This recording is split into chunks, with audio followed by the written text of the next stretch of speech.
जब हम श्रृंगार स्वरूप काजल लगाते हैं तो मार्केट से लिया हुआ कोई भी काजल हम लगा लेते हैं, चाहे ब्रांडेड हो या कोई भी हो, अपन को अच्छा लगता है तो हम काजल लगा लेते हैं। अपने लिए हम उठा भी सकते हैं, लेकिन यदि न्यू बेबी बॉर्न की बात आती है, छोटे बच्चे की जब बात आती है, नवजात शिशु की बात आती है, तो मन में शंका आ ही जाती है कि मार्केट का लाया हुआ काजल पता नहीं रिएक्शन तो नहीं कर जाएगा, जलन तो नहीं मचेगी। तो चलिए शंका को दूर करते हैं। आज साथियों, कैसे हैं आप सभी, बताने के लिए कमेंट बॉक्स में जय माता दी ज़रूर लिखिएगा। मैं हूँ चित्रा झा और एक बार फिर से आप सबका स्वागत है, अभिनंदन है आपके अपने यूट्यूब चैनल में। तो साथियों, आज की वीडियो में आपके साथ में मैं शेयर कर रही हूँ जो काजल मैंने लगाया है वो मैंने खुद बनाया है, और ये कैसे बनाया जाता है यही मैं आपको आज की वीडियो में बताने वाली हूँ। जो नवजात शिशु होते हैं, जो न्यू बेबी बॉर्न होते हैं, उनके लिए हमारे यहाँ काजल बनाया जाता है। तो मैंने ये काजल अपने के बच्चे के लिए बनाया है, तो मैंने सोचा चलिए आपके साथ में भी शेयर करते हैं कि ये काजल बनाया कैसे जाता है। एक्चुअली इस काजल को लगाने से आपके सामने लगाकर मैं खड़ी हुई हूँ, ना तो कोई जलन होती है और ना ही आँखों में से पानी आता है। देख रहे हैं आप, मैं बिल्कुल कोई एडिटिंग नहीं की, आपके सामने मैंने लगा के दिखाया। सबसे अच्छी बात तो ये अच्छे से लगाएं केयरफुली, आपको कभी एक्सपायर नहीं होगा। ये उसको केयरफुली रखेंगे, मतलब पानी वगैरह का हाथ नहीं लगता है और डस्ट वगैरह नहीं लगती है। अच्छे से पैक करके दिया आप रखते हैं तो ये एक्सपायर तब तक नहीं होता जब तक ये ख़त्म नहीं होता, फैलता भी नहीं है। आपके सामने मैं पूरी वीडियो बनाऊंगी, आप खुद देख लीजिएगा कि कैसा है ये काजल। तो अपने घर के बच्चे के लिए बनाया है, देख लीजिए कैसे लगता बनता है। बहुत ही कम सामग्री के साथ में ये बन जाता है। चलिए फिर देखते हैं कि कैसे बनाया जाता है। तो आप देख पा रहे होंगे सामग्री। सबसे पहले मैंने एक कजरोटा लिया है और लिया है कॉटन का एक कपड़ा। तो कपड़ा जो मैंने लिया है वो बहुत ही सॉफ्ट होना चाहिए, नया पुराना आप कोई भी ले सकते हैं। मैंने नया लिया है और साथ में अजवाइन लेनी है और लेना है एक दीपक। तो दीपक भी आप नया या पुराना कोई भी ले सकते हैं, मैंने नया यूज़ किया है, ठीक है ना। तो ये जो कपड़ा हमने लिया है उस कपड़े में हम अजवाइन को पहले अच्छे से रख लेंगे। आप देख लीजिए किस तरीके से हमको रखना है। अजवाइन आप अंदाज से लीजिएगा, क्योंकि जितना मुझे काजल बनाना है उस हिसाब से मैंने लिया है। एक छोटे बच्चे के लिए बना रही हूँ, तो जो काजल मैं बना रही हूँ वो लगभग थोड़ा सा एक डिब्बी के आसपास बन जाएगा। तो सामग्री आपको अंदाज़ा लग जाएगा कितनी लेनी है। पहले आप देख लीजिए कि कैसे बनेगा ये। तो हमने एक कॉटन का कपड़ा ले लिया और उसमें अजवाइन रख ली। अब हमको क्या करना है, इसे अच्छे से लपेट लेना है, मतलब एक बत्ती के टाइप से हमको बना लेना है। ये देखिए बहुत ही ध्यान से केयरफुली, कपड़ा एकदम साफ़ सुथरा लेना होगा, पहली शर्त। नया या पुराना कोई भी ले सकते हैं। अजवाइन हमने अंदाज से रख ली है और इस तरह से जैसे अंदर अपनी क्रीम रोल लपेटा हुआ रहता है उसी तरह से हम अजवाइन को लपेट देंगे।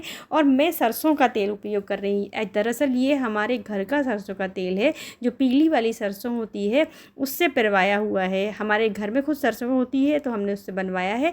आप चाहें तो इसकी जगह पर गाय का घी इस्तेमाल कर सकते हैं। ये जो सरसों का तेल है ये आँखों में बिल्कुल भी नहीं जलता है, इसलिए हम सरसों का तेल इस्तेमाल कर रहे हैं। अगर आपके पास ऐसा तेल नहीं है तो उस कंडीशन में आपको गाय का घी, शुद्ध गाय का घी ही इस्तेमाल करना है। और यदि आपके यहाँ भी ऐसे सरसों का तेल, शुद्ध सरसों का तेल मिल जाता है जिसमें कोई भी केमिकल वगैरह ना हो, क्योंकि ये हमारे घर का है, इसलिए मैं बिल्कुल गारंटी के साथ बोल सकती हूँ कि इसमें आँख में जलन वगैरह बिल्कुल नहीं होती है। तब जिस तरह से हमने बत्ती बनाई हम बना लेंगे और फिर हम बत्ती को जला देते हैं। देख लीजिए आप कैसे हमने जलाया है, बहुत केयरफुली करना पड़ता है थोड़ा सा काम।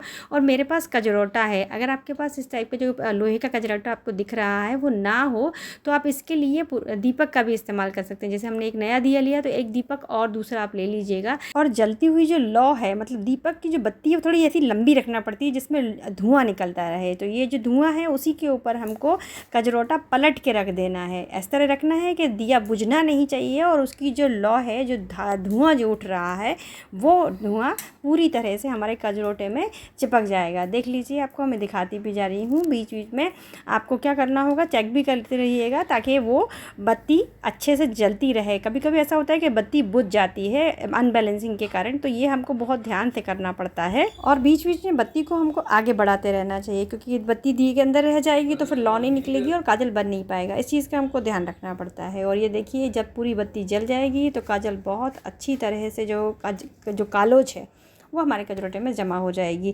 अब इस चीज़ के लिए अगर आप दीपक इस्तेमाल करते हैं तो फिर आपको बहुत ध्यान से करना होगा, क्योंकि हाथ जलने का फिर डर रहता है। तो दीपक पे अच्छे से केयरफुली आपको पकड़ना पड़ेगा और ये आपको कालोज पूरी जमानी पड़ेगी। और बीच बीच में बत्ती को बीच बीच में सरकाते रहिएगा। देखिए पूरी तरह से जल गया है और काजल हमारा अच्छी तरह से बन गया है। अब देखते हैं आगे क्या करना है। हमारे जो कजरोटे में कालोज जमा हुई है उसे हम चम्मच या किसी लकड़ी की सहायता से खरोच के निकाल लेंगे। बड़ी आसानी से निकल जाता है, कोई मेहनत नहीं करना पड़ती है, बस धीरे धीरे हल्के हल्के हाथों से आप करें करेंगे तो ये इकट्ठा होकर निकलने लगता है।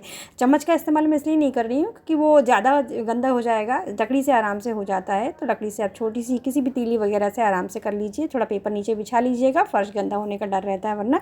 और फिर आप इसे क्या करेंगे कि किसी दूसरी डब्बी में सूखे में ही, अभी इसमें हमने कुछ डाला नहीं है, बस जो कालोच है उसे हम किसी डिब्बी वगैरह में जिसमें आपको स्टोर करके रखना हो उसमें कर लीजिए। मैं तो कजरोटे में कर रही हूँ, छोटा कजरोटा है मेरे पास, मैं इसमें कर रही हूँ क्योंकि मैं अपने भतीजे के लिए बनाकर भिजवा रही हूँ। आपको बताया मैंने, अपने घर के बच्चे के लिए बना रही हूँ ये। तो बस हम इसको इस तरीके से ट्रांसफ़र कर लेंगे, सूखे में ही कर लेना, अभी हमने कुछ भी नहीं मिलाया है। उस कालोज को हम धीरे धीरे ट्रांसफ़र कर लेंगे और इसमें वही सरसों का तेल जिसको मैंने बत्ती बनाई थी, जलाया है हमने दीपक को, वही सरसों का तेल 2 बूंद इसमें मैंने टपका लिए। ज़्यादा नहीं टपकाना है, नहीं तो गीला होने का डर रहता है। आप तो एक ही बूंद टपकाइएगा, अंदाज से मिलाइएगा, आपको लगे तो फिर 1 बूंद और टपका लीजिएगा। वही इस्तेमाल आपको मैंने बताया कि घी का इस्तेमाल कर सकते हैं, शुद्ध घी का, या फिर आप जिस तरह से सरसों का तेल हमने लिया था वही सरसों का तेल। बस अब आपका काजल बनके एकदम तैयार हो गया है। एकदम सावधानी के साथ में 1 आध बूंद ही मिलाइएगा, ज़्यादा मत मिलाइएगा। मैंने तो थोड़ा ज़्यादा बनाया है इसलिए 2 बूंद टपका लिया था, अब 1 बूंद ही करिएगा तो 1 डिब्बी भर के आराम से ये काजल बन जाता है। और आपको मैंने लगा के दिखाई दिया। तो जो काजरोटे में इकट्ठा हुआ था वो मैंने आपको लगा के दिखाया, और जो मैंने ट्रांसफ़र किया है वो मैंने अपने भतीजे के लिए भिजवा दिया।